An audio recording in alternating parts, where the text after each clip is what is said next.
The IPL, or the India Premier League, was the first franchise tournament in cricket, paving the way for tournaments such as the Big Bash League, SA20 and the 100. But as with most of these T20 franchise tournaments, they all have their own complexities, their own individualities that make them different from their competitors. The IPL has been running from 2008 and has gone through an array of changes to keep up with the changing tempos of T20 cricket. But what makes the IPL different? What is happening in the 2026 rendition of the competition, and what do you need to look out for that is different from other T20 competitions so you can keep up with everything that's going on in the 2026 Tata IPL? Let's start with what's probably the biggest, most different and the most controversial change, the impact sub. For this rule, both teams have the option to trade out one player in either their batting or bowling innings to help boost their squad. It basically takes your conventional 11-man squad to a 12-man one. The impact sub can come in at the end of an over at an innings change when a batsman retires or when a wicket falls. So sometimes an extra batsman will be added, and others it'll be an extra bowler. This ruling applies to both the fielding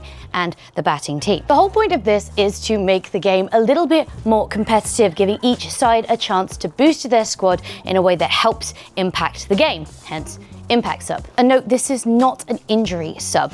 They're different. A list of impact subs includes 5 players, and it is listed out at the beginning of the game. When any of those 4 criteria are met, either team can make their impact sub. Usually when a team bats first, their impact sub is a bowler, whereas when they field first, their impact sub is a batsman. However, this is where teams are getting a bit strategic with the use of all-rounders, as sometimes you can really bolster the run chase if you add additional batsmen to your batting lineup to get extra runs on the board. The impact sub doesn't actually have to be used during the innings by either team.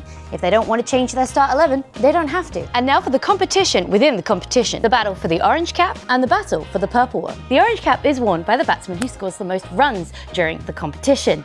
This cap is handed between player to player throughout the course of the championship, given to the top run scorer at that time. It can change mid-match, which is interesting to see the players hand over the cap during the innings break. Whereas the battle for the purple cap is between the bowlers. The bowler with the most wickets in the competition gets to wear the purple cap. And this, like the orange one, changes throughout the tournament. When you're making your IPL team, you can have up to 25 players to make your squad, 8 of which can be overseas. For the start 11, only 4 of those players can be overseas players. But if you want an overseas player as one of your impact subs, only 3 can be in your start 11. Each team gets 2 reviews per innings. However, these reviews can be used differently in the IPL. Not only can you use your reviews to review an out or give a not out, you can also use your reviews for wides or no balls. This does impact the tempo of the game quite a bit, and you can see teams kind of going back and forth with wides and no ball reviews. Keep an eye out for my upcoming IPL podcast where we talk about the 2026 season at the halfway mark,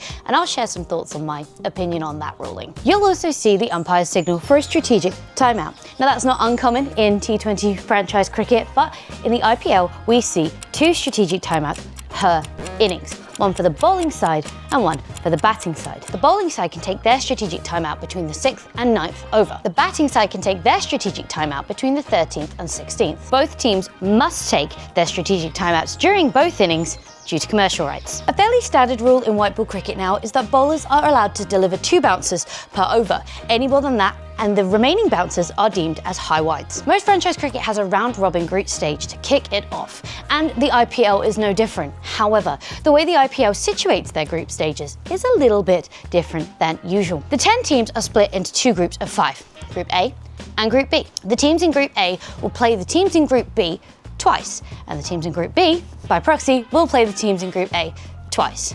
Every team in Group A will play the other teams in Group A, but they will only face them in one fixture. The group stage still consists of 70 games, meaning that this tournament runs for around 2 months. As with most white ball cricket, the aim of the game is to keep the play moving, so fielding teams have 60 seconds between overs to reset the field. Take longer than that, you'll get 1 warning.